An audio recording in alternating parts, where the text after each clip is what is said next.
The Word of God says that hope deferred makes the heart sick. And deferred means it's put off. It's put off. You may have someone in your life who's always saying, I'm going to do this and I'm going to change. And they may not even be saying that anymore. But you're hoping that they'll come around. You're hoping that they will change. You're hoping that they're going to begin to treat you better. And everything in their actions is showing you this is not the case. These are the hardest things to have to face in your life. Facing when someone that you love, someone that you are in love with, someone that you grew up with, maybe someone you have shared blood with, someone that you have given birth to, someone you were married to, someone you are dating, dated, someone you've known all your life. You have hope that what they do and what they say they'll do, they will. You're hoping that the things that they're doing that's hurting and destroying you right now will change. But in the meantime, you're the one that's having all this hope, hoping what they said is true this time, hoping that their promise not to hurt you, the promise not to cheat, the promise not to anymore steal your ideas and claim it as their own. The promise that they are going to utilize you more in ministry. The promise is that they are going to marry you and you're the man that they want, not this other person. And you're the woman they want, not this other person. And they want their marriage, even though they continue to cheat constantly. There's so many things that you may hope for, and it's not happening. And what's happening is you're being disappointed over and over again. And when your heart is sick, when you're constantly being disappointed, something is going to change. Number one, you can become angry. You can get depressed. You can have anxiety. You can become so hyper vigilant about different things. And you become enslaved to these individuals in some cases. You have to face the fact of who the person is. It's right before your very eyes who they are and what they're about. And you may want to say, well, I know this person had a hard life. I know this person did not have a parent. I know how this person grew up because we grew up in the same environment of abuse and hostility. I know what happened to them. I know that they've been diagnosed with this. I know this. I know that. I know they just lost their home, but none of those things are excuses to mistreat you. There are things that you are going through and you're not lashing out on other people. And if you have, you had it within yourself to say, you know what, this is wrong. You apologize. People, whatever they choose to do, it's their option. It's their choice. There are many different ways to deal with life's disappointments, and it's a choice. It is a choice that they make. They can try to be better. They can try to get healing. It takes a lot of hard work, and that's why it's hard to do those things. But it's not impossible. But a lot of times it's easier to carry out displacement. And displacement, if you're angry about other things, but you go and you take it out on someone else. You know, I've seen in the past, I remember being very observing of people in their relationships. And I remember, like, sometimes I remember visiting, like, my friend's house when I was younger. And I remember feeling how the house feels so light and relaxed when, it's just the mom and the children, my friend, and then how the atmosphere changed when the father came home. When the dad came home, it's like you felt a shift. And I've seen that even as an adult visiting a friend and things of that nature. I'm at her house where we're talking, but when the husband comes in, there's just a change in environment. She gets very busy. Hey, how you doing? He walks in, hey, just, and I remember thinking that. And I think for some time I used to be like, oh, men are ill, you know? And I know that's not necessarily true for all, but it's like this behavior, you'll see it. And so sometimes what happens is with these type of men, not all men are like this, they have this way that when they come home everyone is tense. And you may be in that sort of relationship and you're doing everything in your heart to, you're hoping that things will change. You're hoping trying to do everything in your power to make him feel happy and to make him feel more at ease, and trying to joke around with him and doing everything not to upset him. The kids need to be quiet. They need to walk softly. They need to not turn the turn on, don't drop anything in the plate too hard. Don't put the plate in the sink too hard because dad's going to get upset. And it can be the same thing with a mother. She's grumpy. Everybody's fine until they hear the lock on turning. Mom's home. She's about to complain about everything. She's about to be upset about everything. And now on the flip side, just as it would be with a father, if your parents are telling you to do certain things and you keep doing the same old things. I know for one, with my children, there's certain things that I tell them to do and I've had to repeat it, and I've had to just really get on them. Like I'm like, okay, whatever y'all were planning today, it's not gonna happen. Give me those, give me all your stuff. Unplug everything and go on, sit down somewhere. Okay? Because there are things that can happen in all fairness, whether it's a mom or dad, where if a parent is constantly telling you, for example, I will say in my case, it's when you're done eating, take your plates off the countertop, okay? And then if you're constantly repeating that every day, then yeah, you're gonna be grumpy. If you come home and you see certain things in the same place constantly, then yeah, mom's gonna be a little irritable, dad's gonna be a little irritable. So in those cases, that's not what I'm talking about. But we're talking about people who are just genuinely miserable, and it's horrible. Like you see a parent that wakes up angry. Like you just woke up. What are you mad about? Just mad. Just wake up looking like Vespucia from Norbit. Only a few of you gonna understand who I'm talking about. But Vespucia. Vespucia just had this face from Norbit. Like, and if I have an opportunity, I'll insert a face here. I might. But whether it is a parent, a sibling, there's certain people, and just general relationships. There are certain people, guys, they're never gonna change. They're not gonna change, and you can't make them change. Okay. And sometimes people are very much into trying to stick it out with someone. I've been there, done that, got the t-shirt. And a part of that was I had this thing, I can tell you, me personally, I did not want to be someone who was unforgiving and bitter. I did not want to be that. That was something I said, I don't want to be a hard and unforgiving woman. And, there's back history with that as far as why I was that way. But I was like, no. But with that being said, I was going about it the wrong way, which was tolerating too much. Not realizing that you can actually forgive a person, but not continue being in a friendship or relationship or being an acquaintance with this person or these individuals. And it's not that you're angry with them, and it's not that you're even trying to be mean, or you're trying to be or you're trying to be hateful, but they're just simply people that you cannot be with them. You cannot be around them. I just spoke about it in Proverbs 6. It talks about people who are quick, they're quick to devise evil and mischief. The 7 things that God hates. And so they're people who are very mischievous. They're always devising something in their heart. No matter how much you're trying to be to make amends with them, or you want to understand them, they're always a few steps ahead of you. They're not pure in their heart before you.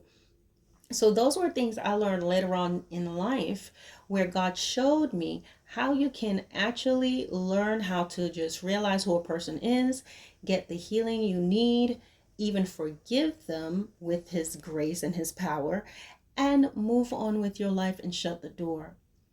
A lot of you will never reach the potential God has for you as long as you continue to entertain certain people.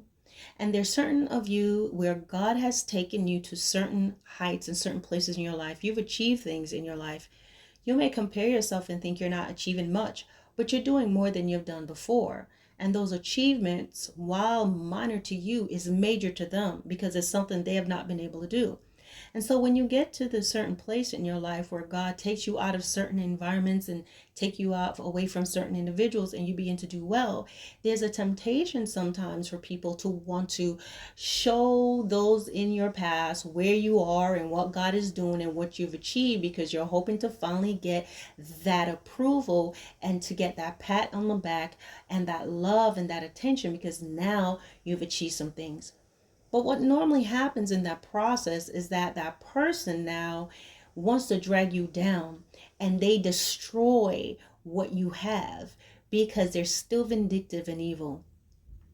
And if there's anything I want you to realize today is sometimes the reason why you're so depressed and there's such a heaviness on you, sometimes the reason why you cannot seem to achieve things is based on your associations and who you're still affiliated with, and you won't let go of the heavy weight around you. You won't let go of this person because of who they are. You won't let go of them maybe because you share the same blood. You won't let go of them because they used to help you out when you were at your lowest. And you have to understand that God uses people to help you at certain stages in your life. He gives them the overage so that they can help you. Of course, you say thank you, I appreciate it, but you have to be able to see things clearly and know that God utilized them to help you. Because now they're trying to throw that stuff in your face. That person has always been that way. But for that moment, God utilized them to help you despite who they truly were. So you have to be able to cut yourself loose from all that weight so that you can begin to elevate and to go where God wants you to go. And you will always remain sick, sometimes even physically, because stress and depression and anxiety can affect you physically and emotionally and mentally. You'll wonder why I can't get certain things done. Sometimes it's because who you're still affiliated with. Why can't I succeed? Because of who you're affiliated with. God blesses you and He gives you the opportunity to open a business, but you want to open it up in your neighborhood that you grew up with because you're trying to, stay true to your roots. And then you get there and the people don't want to act right because they still have a poverty mentality. They still have the crabs in the barrel mentality. And so therefore God has to take you out of that. But what happens? You ruined what God placed in your hands to do because you thought you still need to live on the block. God gives you the ability to do well. You're going to build your house in the wilderness. No, God did not want you to build your house in the wilderness, but you want to stay true to your roots and you want to live here. You're going to build a house so mama and everybody can move in, and then they tear your house down and they need all this stuff, and then they're depleting all your finances. And when before you used to just be able to be satisfied, buy them a new vacuum cleaner, they want you to buy a church bus. This is because they don't know what it's like to sacrifice and to be on the potter's wheel and to be disciplined and to achieve these things. So they don't know the value of money and wealth and just things that you accumulate. So what they do is they're entitled, and they come in your life and they just take and they just destroy and they break down and they wreck it when they got their fill, because they want to ensure that you cannot rise again. God wants to move you guys from people, and you have to realize this person's not going to change. Some of you have decades of experience with them. A decade is 10 years. Some of you have more than 10 years. Some of you is coming up on 10 years. Some of you, as long as you've been alive, this person's been this way to you. And you want to stick around. You want to stay with this friend because y'all grew up together. You're thinking about those experiences you had that made you close. But you are growing, and your friends want your friend or friends want to keep you in a certain place. And if you don't stop, they're going to destroy you. And when you're trying to elevate and you're trying to do better, they're going to talk, why are you talking like that? Why you sound like that? Why are you trying to act like you're better than me? It's not that. They fear you exceeding and excelling. And you have to see that. You have to see the truth. It does not matter what a person says to you. Who they are on the inside is going to show you who they truly are. And if you're not taking care of yourself, and if you're not understanding if you're refusing to see the truth, you're going to be destroyed. You can't blame them. You must look at the person in the mirror. There's some people you're going to have to let them go. You cannot make them love you. You cannot keep telling them how important they are to you, and you want to have communication open. You can't keep asking them to call you. Can you call me? Call me on my birthday. You didn't do this. You didn't show up for this. Why didn't you do this? Why didn't you come to my grand opening? Why didn't you do this? They always have an excuse for why they couldn't support you. Or, oh, I forgot. How can you forget? And so you have to let it go. Otherwise, as long as you keep having hope, I hope that they get better, your heart will be sick. What you can do, I hope you change, but I have to move forward. I hope one day their eyes will be opened up to some things, but I have to move forward. And when you move forward without them, at first they may panic and all of a sudden they're calling you, oh, what's going on? What's going on? But it's desperation. It's not genuine. Okay? It's like if someone's been used to, I know by my bed, I get off the bed and I know I have this little rug by the bed. Okay? If it's not there, I'm going to notice it. I go in the bathroom, there's a little rug in there. If I step out, I step in there and I don't feel the fluff on my feet, I'm going to be like, hey, who moved the rug? What happened to the rug? Okay? So that's what it is. They're used to you being there. And so when you're not there, wait a minute, what? So they're fighting for the familiarity, and they may panic because I'm used to my favorite chair being right here, but it's not for the right reasons. And that's why a lot of people constantly get reeled into this cycle with this person over and over again, because what they do is they play on your hope. They know that you're hoping that they're going to be a better friend, hoping they're going to be a better spouse, hoping that, oh, one day they are going to allow me to do some things in the ministry. There are lots of pastors, I am diverting for a second, pastors and leaders who keeps people who have a lot of skill and talent in their church by telling them what they're going to do, and they're not going to do it. They just want that person to be there to keep doing the things that they're doing that's going to benefit their ministry. They don't want you to leave. They don't want you to do certain things because what you're doing is helping them. Well, if you leave, how am I going? What other musicians going to play like you, or what other persons is going to do the graphics and all the stuff like you do? So they'll keep you there by saying, well, this is what I'm going to do. Hope deferred, hope deferred, hope deferred. Okay? And then they use the Bible to gaslight you and tell you, well, the Lord said it's not the time, and the time never comes. And you sit there, turn into a whole Moses, hair getting long and gray, your beard grew in, and you about as old as Ruth, as old as Rebecca, waiting on them to give you the promise. Hope deferred makes the heart sick. And sometimes the reason why you're angry, some of you, the reason why you're taking things out on your children is displacement, because you're hurt. You're tired. You've been hurt so many times. You've been disappointed so many times. You've been let down so many times. And what do? You take it out on people who are vulnerable, who hasn't done anything to you. You see, a lot of times if you keep hanging around these type of people and you're hoping that this person come around, they hurt you so much that you end up being so hurt, you destroy the people that God has placed in your life to be true supporters for you, to be someone that you both can, people that sent in your life that can reciprocate your kindness and are there. You'll destroy them because you're blinded, because you're trying so hard with these other people who are never going to accept you. They don't want to accept you. Hope deferred makes the heart sick. How long will you make your heart sick? Hoping that they change, hoping that they love you, hoping that they see you for who you are, hoping that he will finally fall in love with you and stop looking at these other women and she will finally see who you are and stop looking at these other men. They are not your problem. But in order to hide themselves, they will make you seem like the problem. If he needs a bunch of other women and she needs a bunch of different men, or this one person in her life or in his life that's more important than you, let that go. Let her be with that person.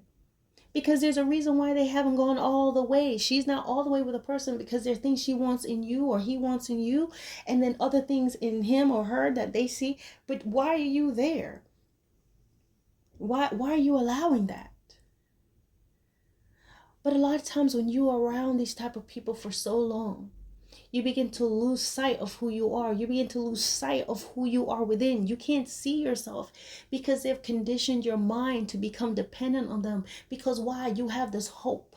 The hope makes your heart sick. And if you have a sick heart, even in the natural, oh, you have to be so careful. There's so many things you can't do. You're so weakened by certain things. Certain things will just you can't get too excited. And You are not meant to live that way. Stop listening to the promises of people who have no intentions of changing. They have shown you that. I always say, it's hurting you to be there anyway. Why not hurt and cry as you are going towards healing and being stronger again without them? I understand people's situations are very different. Everybody's not the same. Okay? Not every situation is the same and you need to pray about it. But a lot of you, you know it's time to go. A lot of you, you know that this is long over with. But people get scared. Oh, well, we have children. Oh, well, I need this person for this. Seek God and He will give you the answers on what to do. Because God is faithful. God is faithful. I think of Gomer in the Bible. Gomer was a prostitute and she was out there doing the most. She had a bunch of kids. And God sent, I want to say his name was Hosea the prophet, to marry her. Now I always felt like, God, I understand you want to make an example, but you want me to, I'll be like, Lord, could we speak figuratively? Could we make a flow chart? You want me to really marry this person? But he did. And in God doing that and telling Hosea to marry this woman, there was a purpose in that for the children of Israel who was being disobedient. But I also believe that there was something that God showed Gomer in her situation and where she was, and she felt she would never be with anybody. Who would ever want me? Look at me with all these kids. God showed himself mighty. And God can do the same, whether you are a man or a woman, a boy or a girl. Some of you, you are young. You're like Joseph. You're young Joseph. You're in a family they're not accepting you. They're talking down to you. They're ridiculing you. They're telling you think you're all that, just like they did to Joseph. But when distance came, they thought they were getting rid of Joseph. Joseph became second in command after the Pharaoh. God is going to do things in your life. And sometimes it's distance. It's distance that's going to do it. Opportunity that's going to do it. Things that seem as if it's just not a good idea at the time, but it works out for your good. Stop living an apologetic life.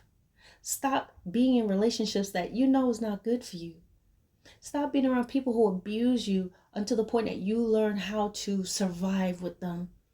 You see, you want this relationship so badly that even though the person's hurting your feelings, you're going to keep quiet because you want to be with this person, or you want to maintain this relationship. And that could be whether it's a boyfriend, girlfriend, something like that, a friend, or even siblings or parents.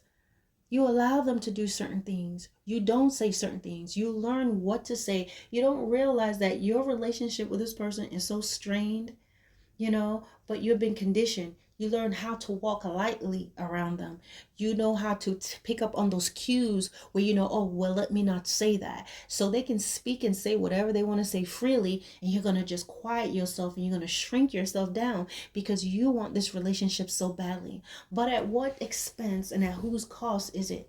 You can never speak freely. You can never really share an honest opinion because you're afraid of what they may say or even do. And so you laugh at their jokes and you smile and pretend to be okay when they hurt your feelings. When they do things and embarrass you, this holiday season, you're thinking, oh, you don't want to go because you know it's going to be chaos, but you're going again. But what happens if you just don't show up this year? What happens if you overcome your fears? I would tell you, I remember a while back, just being in a situation where this person is so important to me, at the time, and I was just like, they were mad at me about something. And this is not a boyfriend or anything like that, but nevertheless an important person in my life to me. And there was something that they wanted me to do, and we originally planned that we're going to do, but something came up and it really had to do with a physical illness. Okay, so things will have to be delayed But the person did not want that. They didn't want it to be delayed. They felt like we could still do this, but there were so many things to consider.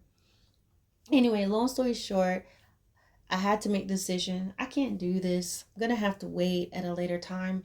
And I could feel the person shutting down on me, shutting down on me.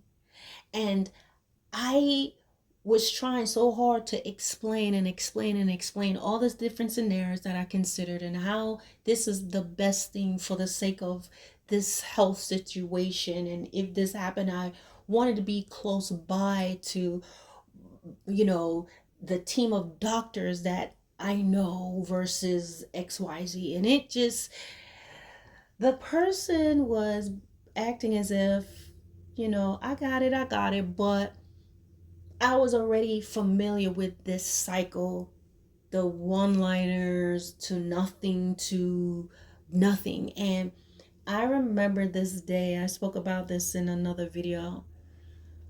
I I was home alone and I was so terrified, if I can find the right word, terrified of them pulling away from me again. And I remember laying on the couch in a fetal position and I felt this darkness come over me, guys. I felt this darkness come over me. I was so sad. I was so sad and also just fearful of losing this person, losing our communication, that I became so fearful and so sad and troubled in my spirit that when I laid on the couch, I felt this dark emptiness come over me. And it was a darkness. I was just laying there. And I recognized that darkness because what call came in my mind is to take my own life. And let me tell you, I haven't felt anything like that for years. When, the spirit of depression used to be upon me heavily.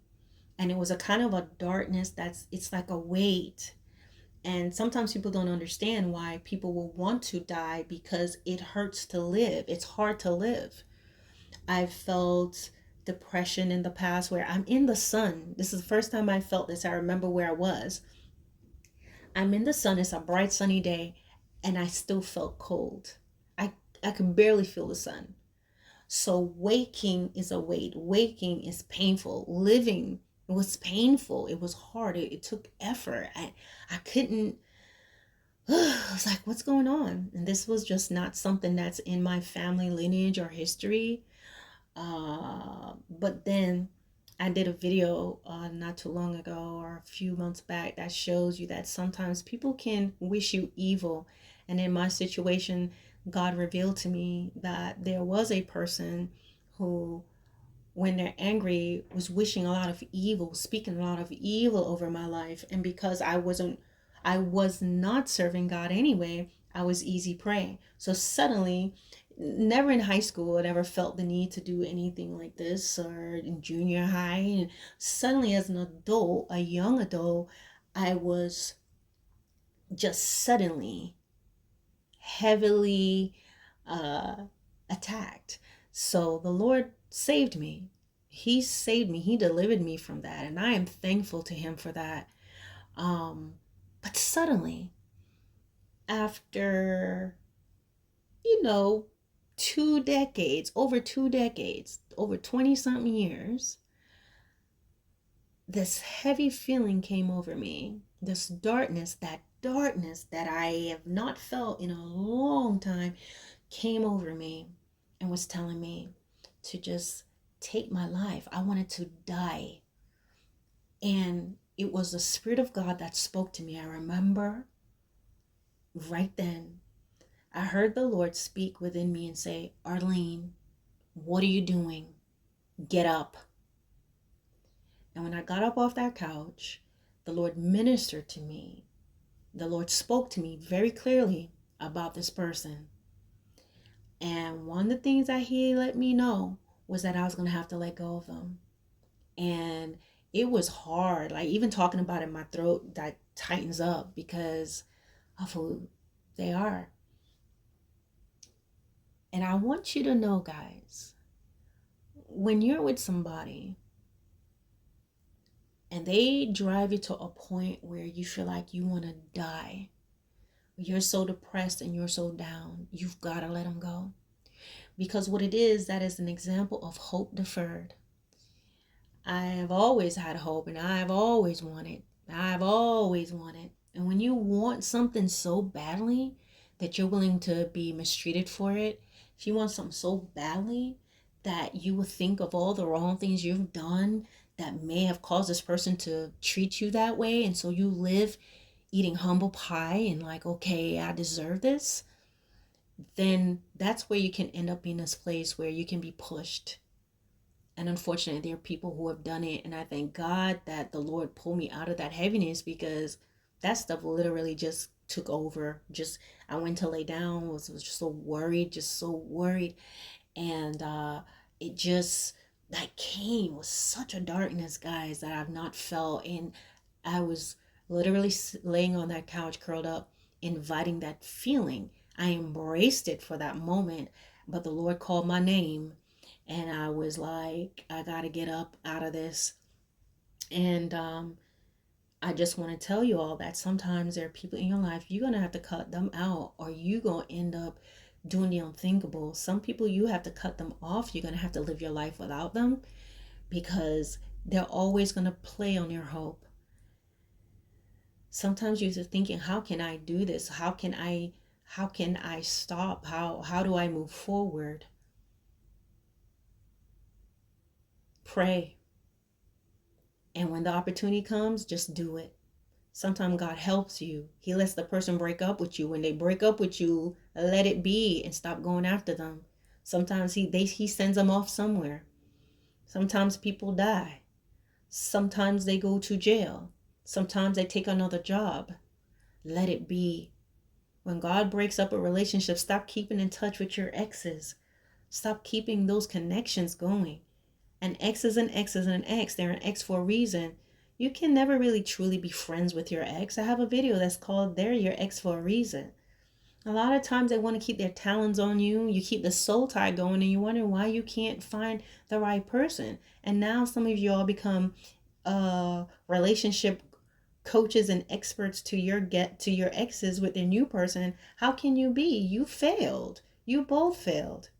You can't give advice that you yourself couldn't live by, or you can keep your relationship. And a lot of times the reason why exes becomes better friends, as I said in the past, is because they no longer have to cater to your needs anymore. They're happy. They're glad. So, oh yeah, I can do it now. Everybody's happy when they don't have to really meet your needs anymore. And there are some people, this is one thing, especially if you're dealing with one of those type of exes that had all kinds of extras on the side, because you've switched roles. You become interesting now because you're not in their life anymore, and there are just some people who, they like what's not theirs. They like what's within reach but not quite within reach. The excitement is that you are with someone, so now they'll try to talk to you and have these silly conversations. Well, is he like me? Is she like me? Is it what is this? We're not going to have this. We're not going backwards. So they are interested in you because they don't have you, and that's their nature. They like what they cannot have. Okay? Hope deferred makes the heart sick. The process to healing can be hard. You will shed tears. You will face some things. You will feel as if you're not going to make it through. But it's possible. You can do all things through Christ who strengthens you. And that is in Philippians 4:13. You can do it. You just have to start taking the steps to do it. You'll stumble and bump along the way, but nevertheless, you'll be moving forward. And when you do that, you're going to see how things are going to go, how things are going to get better, how you're going to begin to discover the hidden treasures within yourself. And God will take you to this place that you need to be in. And you're going to wonder, why did I wait so long? You're going to discover peace again, happiness again, joy again, learn new things again. The Lord wants you to discover the little things that you like to do, whether it's baking, you want to have a little garden, grow a tomato garden, you like coloring, you like arts. He wants you to enjoy the little things in life. It's not always big things like wealth and houses. Sometimes it's just having a small place, just tiny little patio with a nice little view. He'll give you that.